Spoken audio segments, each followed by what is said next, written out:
ఆలు పచ్చి బఠానీలు కర్రీ ప్రిపేర్ చేసేటప్పుడు మసాలా ప్రిపరేషన్లో కాస్త కొబ్బరి పొడిని కూడా యాడ్ చేసుకుంటే సూపర్ టేస్ట్ వస్తుందండి.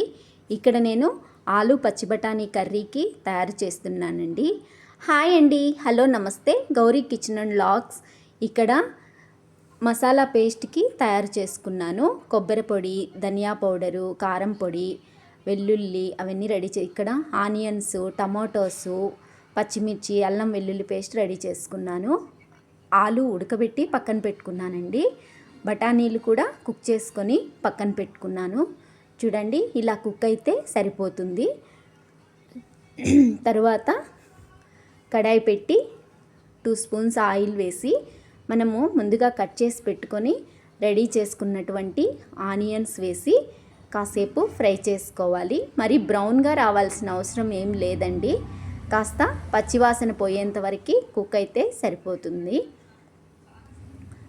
బాగా ఫ్రై అయిన తర్వాత అల్లం వెల్లుల్లి పేస్ట్ వేసుకొని ఫ్రై చేసుకోవచ్చు. అంతలోపల మనము మసాలా గ్రైండ్ చేసుకోవాలి. ఇక్కడ స్పైసెస్ అన్నీ వేస్తున్నాను. ధనియా పౌడరు, మిరప్పొడి, కొబ్బరి పొడి, చెక్క, లవంగం, యాలుక వేసి మెత్తగా గ్రైండ్ చేస్తున్నానండి. కాస్త వాటర్ని కూడా యాడ్ చేసుకోవాలి. చూడండి, ఇలా వేసుకొని వాటర్ని కూడా యాడ్ చేసి పక్కన పెట్టుకోవాలి.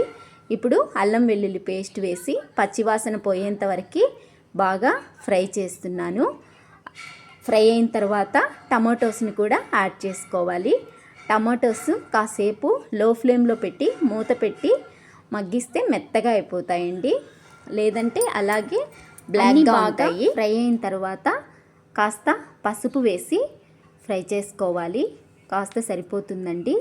కాసేపు పచ్చివాసన పోయేంత వరకు అటు ఇటు మిక్స్ చేసి మనము ముందుగా రెడీ చేసి పెట్టుకున్నటువంటి మసాలా పేస్ట్ని వేసి మిక్స్ చేయాలి. లో ఫ్లేమ్లో పెట్టుకొని మసాలా పేస్ట్ వేసి బాగా ఫ్రై చేసుకోవాలండి. ఈ మసాలా పేస్టు చాలాసేపు ఫ్రై అయితే మంచి టేస్ట్ వస్తుందండి. చూడండి, ఇలా లో ఫ్లేమ్లో పెట్టి అటు ఇటు మిక్స్ చేసుకొని కాసేపు అలాగే ఫ్రై అవనివ్వాలి. కలర్ మారుతుందండి, కాస్త రెడ్డిష్గా వస్తుంది. అప్పుడు మనము వాటర్ని యాడ్ చేసుకోవచ్చు. కాస్త కరివేపాకు, కొత్తిమీరని కూడా మళ్ళీ యాడ్ చేస్తున్నాను. కొత్తిమీర వేసిన తర్వాత అటు ఇటు మిక్స్ చేసుకోవాలి. బాగా ఫ్రై అయిన తర్వాత వాటర్ని యాడ్ చేసుకోవచ్చు. ఇక్కడ నేను సాల్ట్ వేస్తున్నానండి. సాల్ట్ మీరు చూసి వేసుకోండి. ఎందుకంటే ఆలు కుక్ చేసేటప్పుడు, బఠానీలు కుక్ చేసేటప్పుడు కాస్త వేసి కుక్ చేస్తాం కాబట్టి మీకు కావాల్సినంత చూసుకొని మిక్స్ చేసుకోవచ్చు. ఇప్పుడు కాకపోయినా దించేటప్పుడైనా సాల్ట్ని యాడ్ చేసుకోవచ్చండి.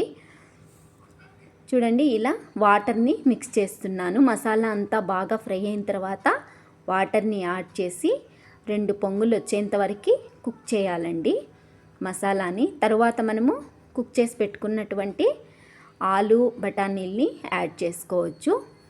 ఇది చపాతీలోకైనా, అన్నంలోకైనా, సంగటిలోకైనా, రోటీస్ చేస్తాం కదా, జొన్న రొట్టెలు, వాటిల్లోకైనా కూడా చాలా టేస్ట్ ఉంటుందండి ఇలా రెడీ చేసుకుంటే.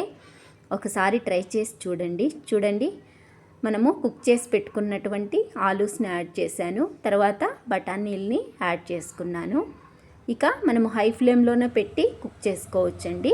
మనకి మెజర్ ఎంతవరకు కావాలంటే అంతవరకు, కాస్త గట్టిగా కావాలంటే గట్టిగా, లేదంటే పలుచగా కావాలంటే పలుచగా కూడా కుక్ చేసుకోవచ్చు. అంతేనండి. నమస్తే.